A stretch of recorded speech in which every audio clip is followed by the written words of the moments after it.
నిజంగా నీకు దళితుల పట్ల నీకు ప్రేమ అభిమానాలు బాధ్యత ఉంటే దళితుల పక్షంగా నువ్వు మాట్లాడాలి. ఇది అన్యాయపు తీర్పు అని నువ్వు మాట్లాడాలి. కొన్న బుద్ధి ఉందరా నీకు? మైండ్ ఎక్కడ పెట్టుకున్నా మైండ్ మోకాళ్ళకు పోయిందా? 50 యాక్ట్ని చూపించి సుప్రీంకోర్టు ఒక తప్పుడు జడ్జిమెంట్ ఇచ్చింది.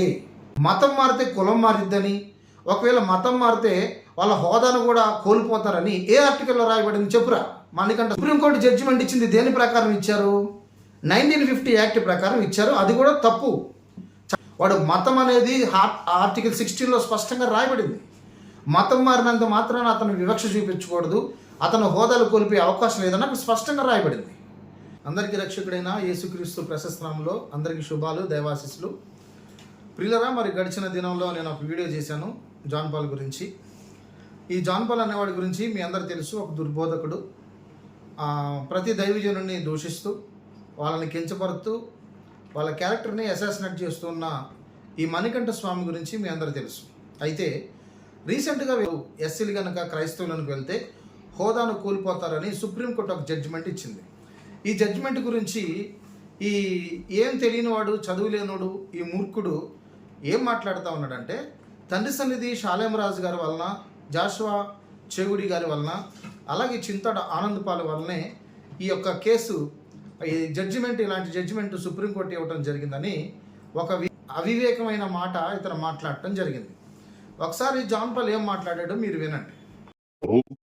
వేసినటువంటి కేసును టేకప్ చేసి దీన్ని హైకోర్టుకు తీసుకుని వెళ్ళాడు. ఎందుకంటే ఈ వ్యక్తి ఫండ్ రైజింగ్ కోసం, ఈ వ్యక్తి Google pay, phone pay account number లో పడేటువంటి డబ్బుల కోసం కక్కుర్చిపడి ఒక పాస్టర్ గారి విషయమై ఎస్సీ ఎస్టీ అట్రాసిటీ కేసు పెట్టి హైకోర్టుకు వెళ్ళాడు. హైకోర్టు మొట్టికాయలు వేసింది. అంత కాకుండా మేము సుప్రీంకోర్టుకు వెళ్తున్నామంటూ మరలా ఫండ్ రైజింగ్ చేసి ఆ డబ్బు కక్కుర్చిపడి దీన్ని సుప్రీంకోర్టు దాకా తీసుకుని వెళ్ళాడు. సుప్రీంకోర్టు మొన్న తీర్పు ఇచ్చింది. అయితే ఆ తీర్పు అనేది రాజ్యాంగబద్ధం అని నేను నిన్న చెప్పాను. సుప్రీంకోర్టు ఇచ్చే తీర్పు అనేది వాళ్ళ వ్యక్తిగత అభిప్రాయాలు బట్టి ఇవ్వరు. మరొకసారి చెప్తున్నాను, ఏ జడ్జి కూడా తీర్పు ఇచ్చేటప్పుడు తన వ్యక్తిగత అభిప్రాయాన్ని బట్టి ఇవ్వకూడదు. ఆయన అనుభవాన్ని బట్టి ఇవ్వడు, ఆయన ఆలోచన బట్టి, ఆయన చూసిన దాన్ని బట్టి ఇవ్వడు. ఈ చిలకలూరుపేట తండ్రి సన్నిధి 4వ తరగతి పాస్ అయిన షాలేమరాజు గారు, ఆయన కింద పనిచేస్తున్నటువంటి జాషువా డేనియల్ చేగూడైనటువంటి ఒక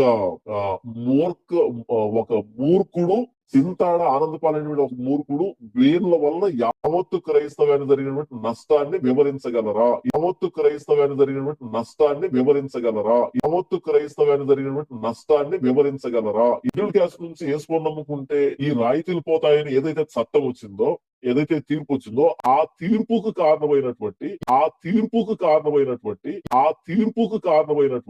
ఈ చిలకలూరుపేటకు సంబంధించినటువంటి ఈ పకోడి అనే మూర్ఖుడు గాని, చింతాడానందపాలనే మూర్ఖుడు గాని, వీళ్ళను బట్టి ఇలాంటి తీర్పు వచ్చిందని వీడియోలు ఏమైనా చేయగలరా? మీకంత మగతనం ఉందా అన్నది నా ప్రశ్న.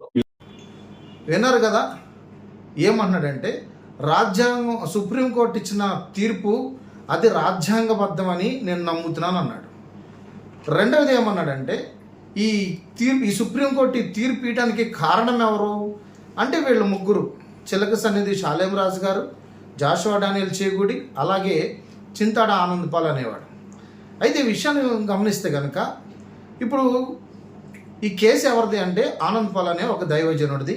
ఇదంతా మీ అందరికి తెలుసు, నేను గడిచిన వీడియోలో కూడా చెప్పాను. అయితే ఎందుకు ఈరోజు మేము ముందుకు రావడానికి కారణం ఏంటంటే, ఈ జాన్ పాల్ కొంచెమన్నా వివేచన లేకుండా ఈ సుప్రీంకోర్టు ఏ తీర్పు అయితే ఇచ్చిందో ఆ తీర్పు రాజ్యాంగబద్ధమే, దాన్ని మళ్ళీ చేగూడి జాషువా మళ్ళీ జడ్జిమెంట్ని మళ్ళీ ఇంకో కేసు పెట్టి జడ్జెస్ని తప్పుపడుతూ, వీళ్ళు ఆర్ఎస్కి సంబంధించిన వాళ్ళు, వీళ్ళు మంచిగా చదువుకొని జడ్జిలు అయ్యారని చెప్పి చేగూడి జాషువా అన్న మాట్లాడిన దాన్ని వక్రీకరిస్తూ మళ్ళీ చేగూడి జాషువా ఇంకొక కేసుని, ఇంకా ఇప్పటికి వచ్చిన దానికి మనం తట్టుకోలేకపోతున్నాం, ఈ కేసు వల్లే ఎస్సీలందరూ హోదాను కోల్పోయారు ఈ చేగూడి జాషువా వల్లనే, మళ్ళీ ఇంకొక అనర్థాన్ని తీసుకొచ్చి పెట్టబోతున్నాడని ఈ మణికంఠ స్వామి మాట్లాడడం జరిగింది.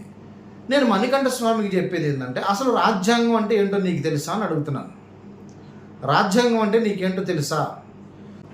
సుప్రీంకోర్టులో కావచ్చు, హైకోర్టులో కావచ్చు, జడ్జిస్ ఎవరైనా రాజ్యాంగబద్ధంగానే చట్టబద్ధంగా ఆర్టికల్స్ ప్రకారం వాళ్ళు కేసుని ఒక తీర్పు చేయడానికి ఉంటుంది.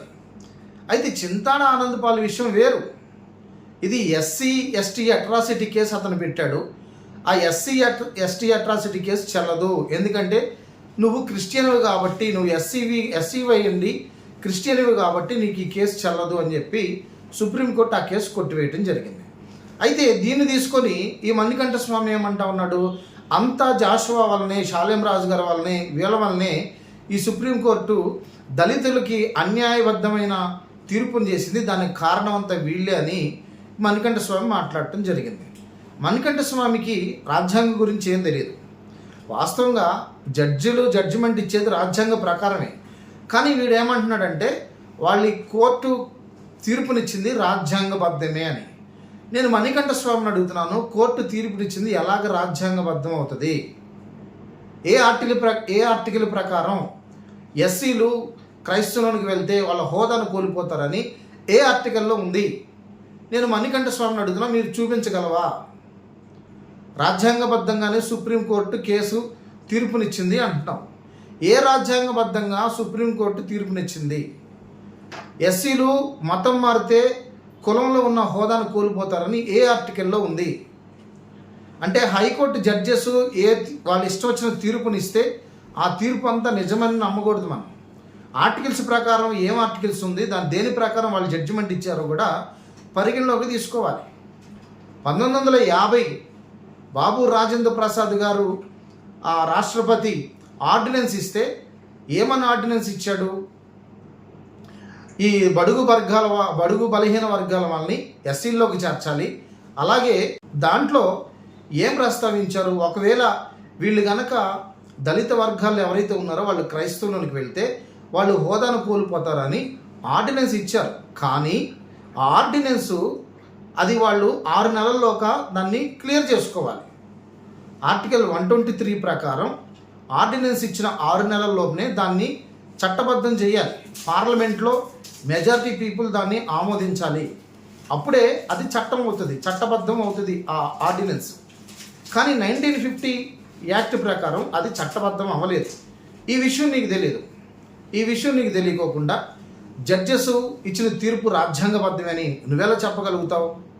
సుప్రీంకోర్టులో ఉన్న జడ్జెస్ అందరూ బ్రాహ్మిన్స్ వాళ్ళు.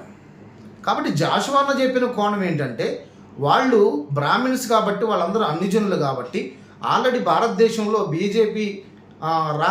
బీజేపీ పరిపాలన చేస్తూ ఉంది కాబట్టి ఖచ్చితంగా వాళ్ళని ఇన్ఫ్లుయెన్స్ చేసి ఈ జడ్జెస్ ఎవరైతే ఉన్నారో కొంతమందిని ఇన్ఫ్లుయెన్స్ చేసి 1950 యాక్ట్ అది అమెండ్మెంట్ అవ్వలేదు, చట్టబద్ధం అవ్వలేదు. అవ్వకపోయినా దాన్ని బూచీగా చూపించి ఈరోజు ఎస్సీ దళితుల మీద ఇలాంటి తీర్పు ఇవ్వటం జరిగింది. ఇవేమి నీకు తెలియదు. ఆర్టికల్ 123 నీకు తెలుసా? ఆర్టికల్ 341 నీకు తెలుసా? నేను నిన్నటి దినాన మాట్లాడిన వీడియోలో వాటన్నిటి గురించి క్లియర్గా చెప్పాను. కేవలం వ్యక్తిగత కక్షతోనే ఈ జాన్ పాల్ షాలేం రాజు గారిని ఎలాగైనా సరే ఆయన క్యారెక్టర్ని అసెస్ చేయాలి అని వ్యక్తిగత కక్షతోనే షాలేం రాజు గారు, జాషువా అలాగే ఆనంద్ పాల్ ద్వారానే ఈ కేసు సుప్రీంకోర్టు తీర్పు ఇవ్వడం జరిగిందని ఈ మురికిగొండ గారు చెప్తా ఉన్నాడు. అసలు కేసు ఈ ముగ్గురు వలన తీర్పు ఎలాగొస్తుంది? ఆనంద్ పాల్ వెళ్ళిన కేసు ఏంటి? అతన్ని అక్కడ ఉన్న అగ్రకులాల వారు అతని మీదకి వెళ్ళి అక్కడ చర్చ నడుపుతున్నందుకు అతన్ని కొట్టారు, తన ఫ్యామిలీని హింసించారు. అప్పుడు ఆనంద్ పాల్ అనే ఆయన ఎస్సీ ఎస్టీ అట్రాసిటీ కేసు పెడతాం జరిగింది. అది హైకోర్టు నుంచి సుప్రీంకోర్టుకి వెళ్ళింది. వాళ్ళు ఏం చేశారు, అయ్యా నువ్వు ఎస్సీ అయినప్పటికీ నువ్వు క్రైస్తవుడు కనుక, నువ్వు బోధకుడు కనుక ఇదిగో 1950 యాక్ట్ ప్రకారం దళితులైన వారు క్రైస్తవులకు వెళితే ఈ కేసు పెట్టే హోదాను కోల్పోతారని సుప్రీంకోర్టు జడ్జిమెంట్ ఇచ్చి కొట్టేసింది. దీనికి కారణం షాలేం రాజు గారు ఎలాగవుతారు? దీనికి కారణం జాషువా ఎలాగవుతాడు? కొంచెమన్నా బుద్ధి ఉందరా నీకు? మైండ్ ఎక్కడ పెట్టుకున్నావు? మైండ్ మోకాళ్ళకు పోయిందా? సుప్రీంకోర్టు జడ్జిమెంట్ ఇచ్చింది దేని ప్రకారం ఇచ్చారు? 1950 యాక్ట్ ప్రకారం ఇచ్చారు. అది కూడా తప్పు, చట్టబద్ధం అవ్వలేదు. అది ఆర్డినెన్స్ చేశారు కానీ దాన్ని చట్టసభల్లో పెట్టలేదు, పార్లమెంట్లో పెట్టలేదు, మెజారిటీ పీపుల్ దానికి ఓటేయలేదు. వాళ్ళు ఈ చట్టాన్ని చేసేసరికి 6 నెలల గడువు పూర్తయిపోయింది. ఇదంతా తెలియకోకుండా షాలేం రాజు గారి వల్ల, చేగుడి జాషువా వల్ల దళితులకు అన్యాయం జరిగిందని చెప్పి నువ్వు మాట్లాడుతూ ఉన్నావు. ఏం తెలుసురా నీకు? జాషువాన్నకు తెలిసిన దాంట్లో నీకు ఈసుమంత కూడా తెలియదురా నీకు. నువ్వు జాషువాని, షాలేం రాజు గారని అంత మాత్రం పడివా నువ్వు? నేనేదో చదువుకున్నాను అనుకున్నా. ఏం చదివా? నీ మొహం చదివా నువ్వు? రాజ్యాంగం తెలుసా? ఆర్టికల్స్ తెలుసా నీకు? ఆర్టికల్ 25 ప్రకారం ఎవడైనా సరే తనకి ఇష్టమైన మతాన్ని స్వీకరించవచ్చని ఆర్టికల్ 25 చెప్పింది. ఇష్టమైన మతాన్ని స్వీకరించని చెప్పిన ఆ అమెండ్మెంట్ని, ఆర్టికల్ని ఎవడైనా మార్చగలుగుతాడా? మతం మారితే కులం మారిద్దని, ఒకవేళ మతం మారితే వాళ్ళ హోదాను కూడా కోల్పోతారని ఏ ఆర్టికల్లో రాయబడింది చెప్పురా మణికంఠ స్వామి, చెప్పు. ఏ ఆర్టికల్లో రాయబడింది? కొంచెం అన్న జ్ఞానం ఉండాలి, నేర్చుకో. లేదంటే రాజ్యాంగం తీసుకొచ్చి చదువుకో కొంచెం. ఆర్టికల్స్ గురించి ఏం తెలియదు నీకు? ఆర్టికల్ 14, ఆర్టికల్ 15, ఆర్టికల్ 16 తెలుసా నీకు? ఆర్టికల్ 16 ప్రకారం ఏం చెప్తా ఉన్నారు? అందరికీ సమన్యాయం చేయాలి. ఏ కులం వారికి కూడా మత ప్రాతిపదికన, కుల ప్రాతిపదికన, జాతి ప్రాతిపదికన ఎవరి విషయంలో వివక్ష చూపకూడదు. వాడు మతం అనేది ఆర్టికల్ 16లో స్పష్టంగా రాయబడింది. మతం మారినంత మాత్రాన అతను వివక్ష చూపించకూడదు, అతను హోదాలు కోల్పోయే అవకాశం లేదని అక్కడ స్పష్టంగా రాయబడింది. ఇవన్నీ తెలుసుకోకుండా ఈ జడ్జిమెంట్ ఇచ్చింది దేని ప్రకారం ఇచ్చారు? 1950 యాక్ట్ ప్రకారం వాళ్ళు జడ్జిమెంట్ ఇచ్చారు. అది కూడా అది బూచిగా చూపించి, అట్లా కాకుండా అంతేగాని జడ్జిమెంట్ ఇచ్చింది షాలేం రాజు గారి వల్ల, జాషువా వల్ల ఈరోజు ఎస్సీలకు అన్యాయం జరిగింది, దళితులకు అన్యాయం జరిగిందని బుద్ధిహీన మాటలు మాట్లాడమాక. అందరూ వస్తున్నారు నిన్ను బయట. ఏదైనా మాట్లాడేటప్పుడు కొంచెం జ్ఞానయుక్తంగా మాట్లాడాలి. వీళ్ళ వలన కోర్టులో వాళ్ళు ఇష్టం వచ్చినట్టు మార్చేస్తారా జడ్జిమెంట్? నువ్వే అంటున్నావు కదా, రాజ్యాంగబద్ధంగానే వాళ్ళు సాక్ష్యాలన్నీ సేకరించి కోర్టు జడ్జిమెంట్ ఇచ్చిద్దని. సాక్ష్యాలు సేకరించింది, వాళ్ళు కొట్టిన మాట వాస్తవమే. ఆయన ఎస్టీ అట్రాసిటీ కేసు పెడతాం కూడా వాస్తవమే. కానీ 1950 యాక్ట్ని చూపించి సుప్రీంకోర్టు ఒక తప్పుడు జడ్జిమెంట్ ఇచ్చింది. అది అమెండ్మెంట్ అవ్వలేదు, చట్టబద్ధం అవ్వలేదు. దాన్ని ముసుగులో పెట్టి ఇదిగో ఈ యాక్ట్ ప్రకారం ఇప్పుడు ఎస్సీ హోదాలు, ఎవరైతే దళితులుగా ఉన్నారో క్రైస్తవులకు మారితే వీళ్ళ హోదాలన్నీ కోల్పోతాయని చట్టబద్ధం చేయని యాక్ట్ని తీసుకొచ్చి సుప్రీంకోర్టు ఈరోజు జడ్జిమెంట్ ఇచ్చింది. దాని మీద చేగుడి జాషువా కేసు వేసి మళ్ళీ దాని గురించి పోరాడుతున్నాడు, దళితుల పక్షంగా పోరాడుతున్నాడు. నువ్వేం చేస్తున్నావు? వ్యక్తిగత కక్షలు పెట్టుకొని షాలేం రాజు గారి గురించి, జాషువా గురించి, ఆనంద్ గురించి, వాళ్ళ గురించి, వీళ్ళ గురించి నువ్వు లైవ్లు పెట్టుకొని చేస్తున్నావు. నిజంగా నీకు దళితుల పట్ల నీకు ప్రేమ, అభిమానాలు, బాధ్యత ఉంటే దళితుల పక్షంగా నువ్వు మాట్లాడాలి. ఇది అన్యాయపు తీర్పు అని నువ్వు మాట్లాడాలి. కానీ నువ్వు అలా మాట్లాడలేదు. వాళ్ళు చట్టబద్ధంగానే దీన్ని చేశారు, దానికి కారణం ఎవరు వీళ్ళు అంటున్నారు. కొంచెం తెలుసుకో జాన్పాల్. చేతబడి చేసే ఫ్యామిలీ నుంచి వచ్చావని అందరికీ తెలుసు. మీ నాన్నగారికి 3 భార్యలు అన్న సంగతి తెలుసు. నువ్వు నీకంటే వయసులో 12 సంవత్సరాలు పెద్దగా ఉన్నావని, పెళ్లి చేసుకున్నావన్న సంగతి కూడా తెలుసు. ఇలా నీ బ్యాక్గ్రౌండ్ అంతా ఇలాగుంటే నీకు ఇవన్నీ ఏం తెలుస్తాయి? నీకంటే వయసులో పెద్దగా ఉన్నావని పెళ్లి చేసుకుంటూ తెలుసు నీకు. మీ నాన్న చేతబడి ఫ్యామిలీలో ఉండి 3 భార్యలు చేసుకున్నాడు అన్న సంగతి తెలుసు. ఇవన్నీ తెలుసు నీకు. కానీ నీకు రాజ్యాంగం తెలీదు, వాక్యం తెలీదు, ఏం తెలియకోకుండా కేవలం పర్సనల్ హృదయంలో ఏదో పెట్టుకొని షాలేం రాజు గారి గురించి, జాషువా గురించి మాట్లాడటం నీ అవివేకం, నీ బుద్ధిహీనత స్పష్టంగా ఇక్కడ అర్థమవుతా ఉంది. ఇప్పుడైనా బుద్ధి తెచ్చుకొని, నీకు తెలియకపోతే రాజ్యాంగం దొరుకుతుంది బయట, తీసుకొని దాన్ని తీసుకొచ్చుకొని చదువు ఏ ఆర్టికల్లో ఏముందో. అంతేగాని మనుషుల వలన జడ్జిమెంట్, సుప్రీంకోర్టులో జడ్జిమెంట్ ఎవరు? అంత తిక్కలతనంగా ఉందా?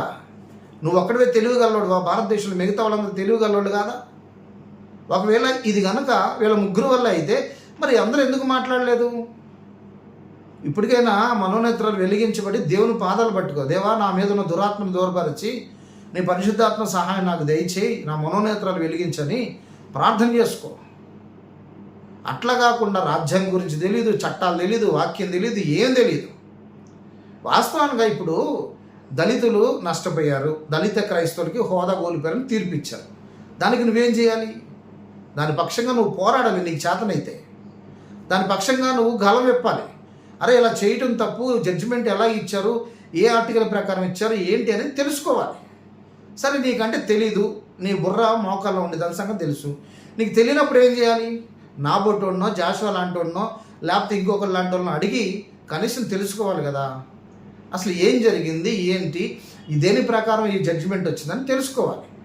ఏం తెలుసుకోకుండా లైవ్ ఉంది కదా, లైవ్ పెట్టి ఇప్పుడు షాలేం రాజు గారి ఫోటో పెట్టి జాషువాని ఫోటో పెడితే నాకు వ్యూస్ వస్తాయి, నాకు డబ్బులు వస్తాయి అని కక్కురుద్దు బుద్ధితో ఆ చట్టాల గురించి తెలియకుండా వీడియో చేయొద్దని నేను నీకు హెచ్చరిక చేస్తూ ఉన్నా. ఎవరైతే ఈ జాన్ పాల్ ఫాలోవర్స్ ఉన్నారో మీరు కూడా దయచేసి గమనించండి. ఏదో గుడ్డిగా జాన్ పాల్ని ఫాలో అవటం కాదు, కొంచెం చట్టాలు ఏంటో తెలుసుకోండి. మీ వాడికి చెప్పండి, మణికంఠ స్వామికి చెప్పండి, అన్న నువ్వు చేస్తుంది తప్పు, మనుషుల వల్ల చట్టాలు ఎట్లా మార్చబడతాయి, వాళ్ళు ఇచ్చింది తీర్పు దీని ప్రకారం కానీ షాలేం రాజు గారి కోసం కాదు, జాషువా కోసం కాదని చెప్పండి. వాడికి కొద్దిగా బుద్ధి చెప్పండి. ఊరక వాడికి సపోర్ట్ చేసి గుడ్డిగా మీరు కూడా కామెంట్లు పెడతాం కాదు. ఇప్పుడైనా బుద్ధి తెచ్చుకొని నీకేమైనా చిత్తశుద్ధి ఉంటే ఇదిగో దళితుల పక్షంగా ఈరోజు అందరం గలం ఇప్పాం. నాయకులందరూ గలం ఇప్పారు, దళిత నాయకులు గలం ఇప్పారు, క్రైస్తవ నాయకులు గలం ఇప్పారు. నీకు చేతనైతే నువ్వు కూడా వచ్చి దళిత క్రైస్తవులకు జరుగుతున్న న్యాయాన్ని బట్టి నువ్వు కూడా పోరాడు. నీ గలం విప్పు. ఎక్కడ విప్పావు నువ్వు 2 వీడియోలు చేసావు, అది కూడా షాలేం రాజు గారు, జాషువా, ఆనంద్ పాల్, వీళ్ళ 3 పేర్లు చెప్పావు. కానీ అయ్యయ్యో దళితుల క్రైస్తవులకి అన్యాయం జరుగుతుంది, ఇది చాలా అమానుషం, సుప్రీంకోర్టు వారు మళ్ళీ పునఃపరిశీలన చేసుకోవాలి, దీని విషయంలో రాష్ట్రపతి గారు జోక్యం చేసుకోవాలని ఒక్క వీడియోలో చేసావా? బుద్ధిహీనుడా. ఇప్పుడైనా నోరు మూసుకొని, నీకు చేత కాకపోతే నోరు మూసుకొని కూర్చో. చేసే వాళ్ళని అన్యాయపు మాటలు మాట్లాడుతూ జాషువా చేగుడి గారు దీని విషయంలో చాలా ప్రయాసపడుతున్నాడు. మళ్ళీ కోర్టుకి, సుప్రీంకోర్టుకి, హైకోర్టుకి వెళ్ళడానికి సిద్ధపడ్డాడు ఆయన. ఎందుకంటే దళిత క్రైస్తవుల పట్ల ఆయనకున్న బాధ్యత అది. ఆయన సొంత ఖర్చులతో ఎవరి దగ్గర నువ్వు అంటున్నావు కదా, వాళ్ళ దగ్గర వీళ్ళ దగ్గర ఫండ్ రైజింగ్ చేసాడని, ఎవరి దగ్గర చేయడు రే. సొంత డబ్బులు ఖర్చు పెట్టుకొని దళితుల పట్ల తనకున్న బాధ్యతని దైవజనులైన షాలేం అన్న గారు ఏ సలహా అయితే దానికి ఇచ్చాడో, దైవజనులు ఆ దళితుల క్రైస్తవుల పక్షంగా మనం నిలబడాలి, వాళ్ళ పక్షంగా మనం గలవిప్పాలి అని దైవజనుల యొక్క ప్రోత్సాహంతోనే చెగుడి జాషువా అన్న ఈ కార్యానికి పూనుకున్నాడు. నీకు కూడా ఏమైనా చిత్తశుద్ధి, ఏమైనా కొంచెం సిగ్గు శరం ఏమైనా ఉంటే దళితులు క్రైస్తవుల పక్షంగా నువ్వు కూడా గలవిప్పి మాట్లాడు. నీకు కావాలంటే ఆ ఆర్టికల్స్ ఏమేమి ఉన్నాయో నేను పంపిస్తాను. నీకు చిన్న మెసేజ్ పెట్టు, నాకు ఆనందన్న నాకు తెలియదు రాజ్యాంగం సంగతి, కొంచెం ఆర్టికల్స్ నాకు పంపించంటే నేను నీకు పంపిస్తా, వాట్సాప్ చేస్తాను. ఈరోజు నుంచి బుద్ధి తక్కువ మాటలు మాట్లాడుతాం అనేసి కొంచెం చక్కగా మాట్లాడు. అనవసరంగా షాలేం రాజు గారిని, జాషువాని, ఆనంద్ పాల్ని మాట్లాడతాం సబబు కాదని హెచ్చరిక చేస్తూ నా మాటలు ముగిస్తున్నాను. విఘ్నులైన వారు కూడా ఈ విషయాన్ని గమనించండి. దీని విషయంలో ప్రతి ఒక్కరు గలమెప్పాలి. దళితులకి ఎక్కడ అన్యాయం జరగకూడదు. 1950 యాక్ట్ అది బూచీగా చూపించి సుప్రీంకోర్టు అన్యాయపు తీర్పు తీర్చింది. దీని విషయంలో ప్రతి ఒక్కరు స్పందించాలి.